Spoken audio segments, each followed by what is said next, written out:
Hello, my friends.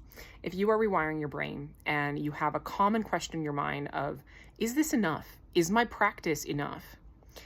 This is a checklist for you to evaluate that question honestly. Remember that your intuition trumps everything else. Everything else I'm saying.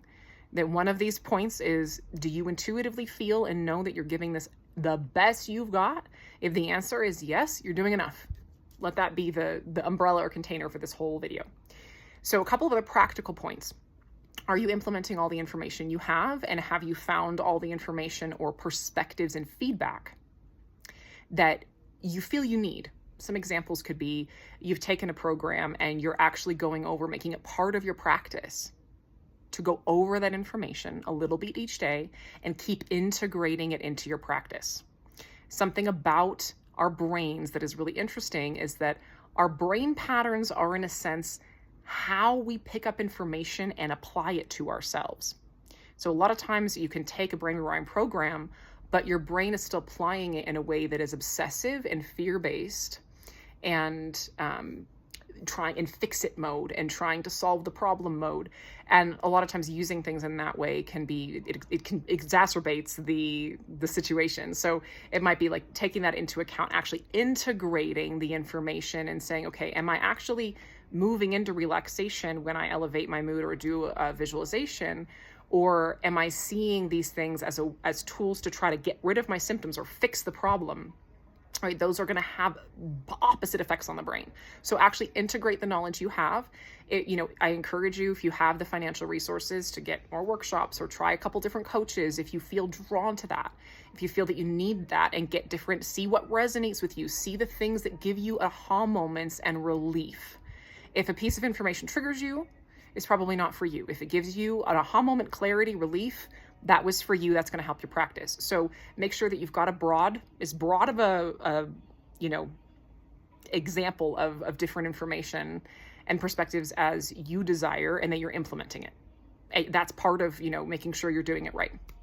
Another thing is very objectively evaluate.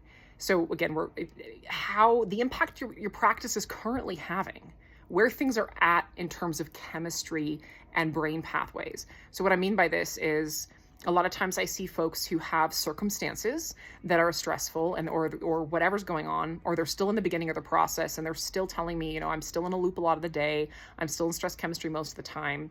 Look at, okay, it doesn't make sense that we'd have that stress switch turn off in the brain if we're still in stress chemistry more than half the time. You only need to get to the point where get to the point in order to get the stress switch off all the way. This is a long process, but we do need eventually to get to a point where we're in relaxation chemistry 24/7. Even getting there to like 80% of the time, you're going to start to see a lot more shifts than if you're in relaxation chemistry 20% of the time, and in stress chemistry 80% of the time. If the stress chemistry is what's driving your symptoms, there's going to be a lot of symptoms. That's how it is for everybody at the beginning, and it takes time to get that snowball up to where you're getting that relaxation chemistry closer to 50%. You'll see more progress then, right? And that's the other part of this question is, am I doing enough? I'm maybe not seeing the results I want to see, or at what point do I know that it's working? So again, if you're in a loop all day, this is another conversation I have often where, someone's like, I'm not seeing the results. It's been too long. We talk and it's very clear that they're in a loop literally all day long, every single day. If you're still in those trauma loops all day, your brain is not rewiring. You still have stress chemistry going. You should still have symptoms all the time. That's what's driving it. So objectively evaluate your practice in terms of how much of the day am I in a loop, and how much of the day am I in stress chemistry versus dose chemistry. The third one is really, where do you want to be? The biggest thing with this is it enough for you? Is your practice enough for you? Health is a spectrum. This is a matter of creating your most authentic, vibrant life. It's going to take time, but there's no objective line of what's enough. It's just, is it enough for you? That was something I learned late in recovery when I was asking myself this question, and I was like, wait, that's the wrong question. Like, is it enough to recover? And I was like, well, I'm doing a lot better than I was, but my quality of life isn't anywhere near where I want it to be. And I was like, wow, I need to change my perspective on this, because I'm just trying to hit some objective marker that doesn't even exist and start looking at, well, where do I want my quality of life to be? How do I want to feel when I wake up in the morning? How do I want to feel when I encounter an obstacle in my day or an inconvenience in my day? How do I want to feel when I encounter a symptom? How do I want to feel at the end of the day? It's up to me to create those feeling states with my attention and focus and my, mood elevation and brain rewiring tools and knowledge. That's on me, like, to decide what's enough for me. There's no objective marker, and health is a spectrum. There is a point where that stress switch will turn off, and then that's where a lot of the symptoms disappear, and there's a big difference. Like, it's a big jump at that point. But even beyond that, health is a spectrum. So you get to decide how much of it you want, and you get to decide how much health you're willing to pay for with an investment of effort.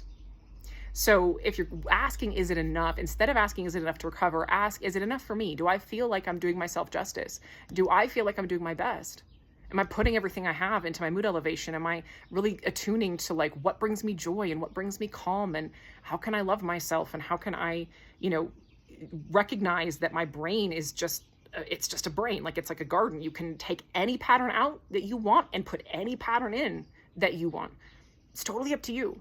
So there's a level of personal evaluation in this too that is really, really significant. So those are the things. And if all of that kind of checks out and you're still with me, know that a lot of times you see the results of what you're doing 3 to 12 months after you do it. And it does take that consistency, right? Again, if we're still allowing all these trauma loops and symptom patterns to kind of be sprouting up and running in the brain, they're still there. They're going to be there until you stop them, until you interrupt them consistently. And it might take time for your circumstances in life, whether you've got kids or a job or whatever, to align for you to be able to be as consistent as you want to be. And if that's the case, remind yourself of that. You might not be feeling as well as you want to because circumstances are in the way and you haven't figured out how to shift them yet. That's okay. It's part of the process. I love you guys.